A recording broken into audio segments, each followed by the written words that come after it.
Okay, so we're going to start with our talks. Our first speaker is Darya, and she's going to talk us about how to best deal with confounds in predictive models. Let's give her a warm round of applause. Thank you very much for introduction. So I'm very happy to give this talk.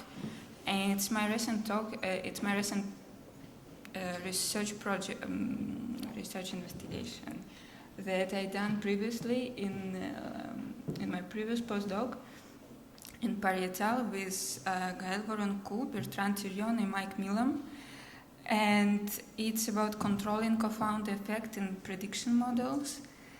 So all these examples that I'm going to present, it's mostly done in neuroscience and in collaboration with neuroscience people.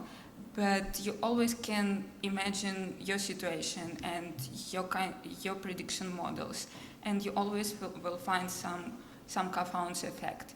And I encourage you during this presentation to think about your examples in your life. And it's kind of simple. So in predictive models, when we apply it to the brain images, we can extract some kind of image features that explain pathology, and we call it biomarkers.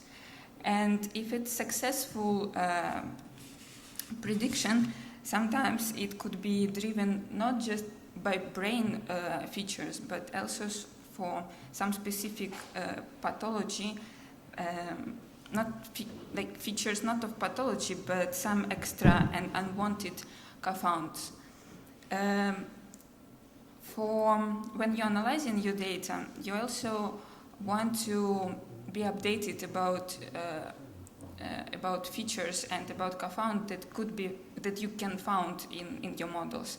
For example, recently, Jonathan Power, he showed that in scanner, motion of the person, it can affect the link between features between brain and aging. So it means that if you have independent variables, that it's in our case it's resting states connection, functional connectivity extracted from resting state, and we have dependent variable age, and we know that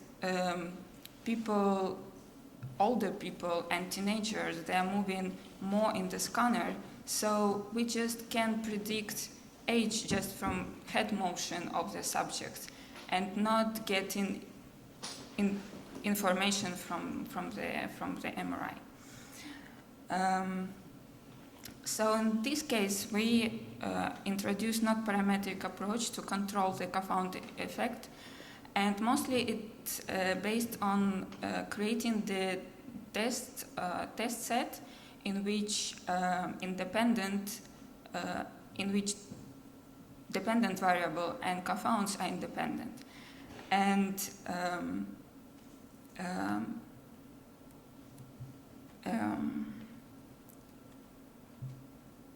we also showed some differences and compare results between classical models that very popular in neuroscience.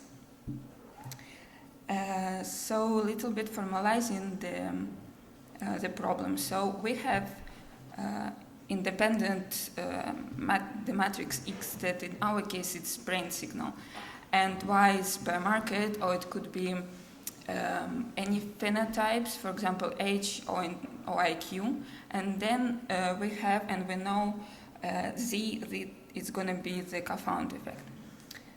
So it's very important that we predict Y, so we could understand that we predict Y from X, and in case of Y and Z are independent, we don't have any problems, but in case they are dependent, it could be lead to some unwanted conclusions, or maybe conclusion that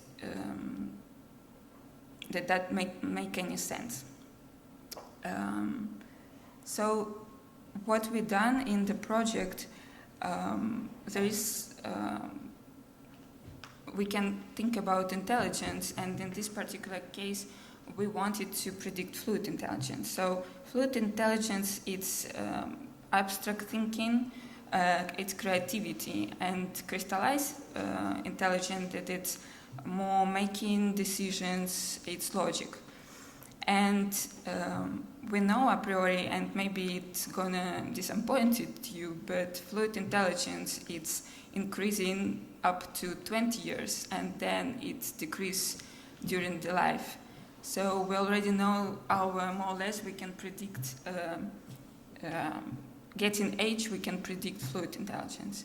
So the problem here that if we want to construct some kind of connectivity in the brain and understand if there is a pattern that leads to fluid intelligence, just getting age of this person, we already can predict their level of fluid intelligence. So the classical methods or procedure to deconfound, it's based on general linear model. One of the weakness is that it's designed to control in-sample properties, but the predictive models is designed for out-of-sample prediction. So when we do deconfounding jointly, we can broke some very important cross-validation technique that is from our predictive models. We also can use some kind of more powerful methods based on the decision tree, for example, but in this way we will get our feet, and in some point we can eliminate very important information from the independent variable that it's not related to confounds.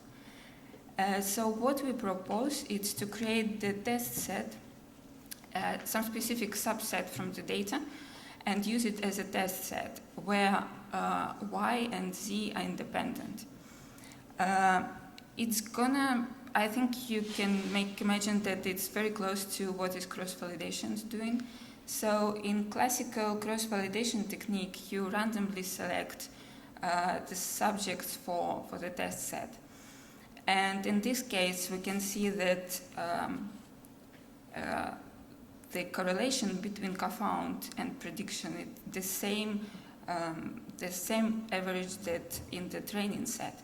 In our case, we want to extract some specific subjects that create the test set where the confound and prediction target, they're independent. When we talk about independence, we want to include mutual information because it gives us information where the two variables are overlapping and share some information between them. So in practice, we estimate the probability density function with a kernel density estimator using Gaussian kernel. And the process is iteratively. So in each part, we randomly select specific number of subjects, and depends on the mutual information, we eliminate them or we include it to the test set. So we try this technique mostly on the resting state data set. So one of the interesting data sets is Cambridge Center of Aging and Neuroscience. It gives us 600 of subjects. And what is interesting here that the lifespan, it was from 18 age to 90. So we can see here the clear correlation between fluid intelligence and age. We also try different data sets. I will not give in more details, but for X, that it's how we create the X matrix. So We use specific atlas of the brain, and we extract some part of the we extract some specific regions of the brain, and then we correlate the correlation. We calculate the correlation between these regions, and this is represents the functional connectivity of the brain. In this particular data set, it's very interesting to see evolution of the test set created by our method. So this is the first step where the Pearson correlation is 0.67, and just after several iterations, maybe in between, we already have less correlation, less coefficient, Pearson correlation coefficient. And we end up with 100 subjects, and we can see that they are independent. This is also interesting result. This is UK Biobank. It's bigger. It's 9,000 of subjects. It's also interesting to have some diversity in the data set and see what kind of results we can find. So we test different deconfounds techniques. So first of all, we don't do anything with confounds. We deconfound it jointly and use out of sample. And we can see that when we randomly select in subject and don't do anything with confounds, we capture some age information. And for out of sample, we also have some negative, very bad prediction that it mostly worse than chance.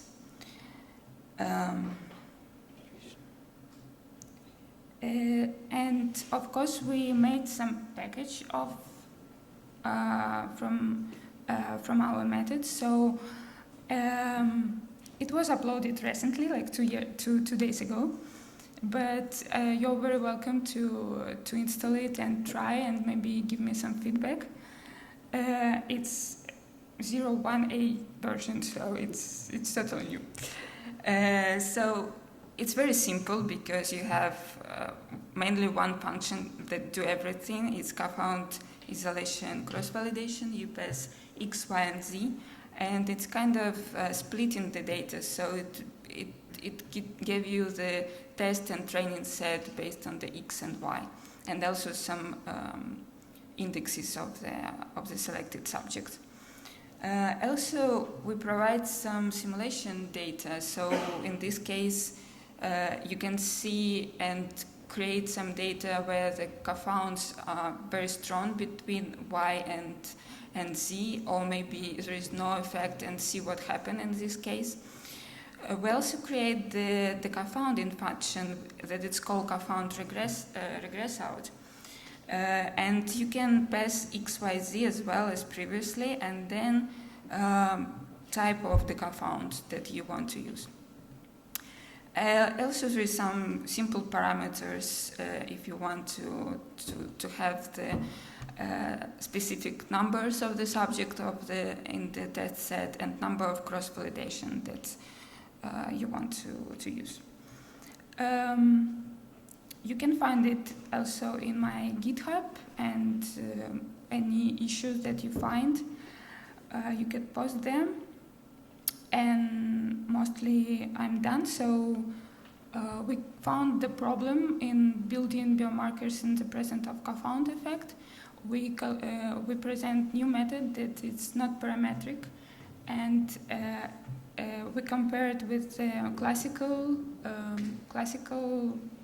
methods, and also we applied it for real data in the fMRI, and also in some cases we provide the simulation data that sometimes it's more clear and give you more details on what's going on.